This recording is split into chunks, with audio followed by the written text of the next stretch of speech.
Yan, good evening mga sir, no? So, dito tayo ngayon sa mga 3B Garage, walk-in to from Cordillera Montalban to mga sir, no? 12:01 na mga sir, no? So, tapos na natin to. Kasama kaninang full package sa B3 mga sir, yan, no? Grabe.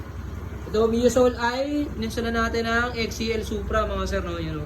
Tapos, with passing light, tapos nirewire natin yung kanyang horn.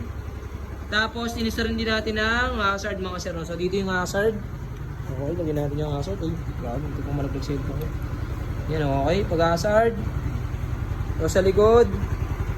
Grabe, pogi na may-ari nito. Tapos 3 years ago na rin to mga sir, no? Yan, okay. Tapos ito yung mini driving light, low beam. Ay, kabila, low beam. Yan yung white. High beam.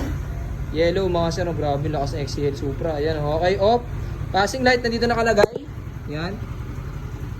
So sa passing light, function ng passing light mga sir, pag naka-off passing, pag naka-low beam, may passing. Pag naka-high beam, may passing. Yan, grabe. Lahat may passing. Tapos, PIA horn. Walang rapid mga sir, no? So, normal function lang to. Okay, yun, no?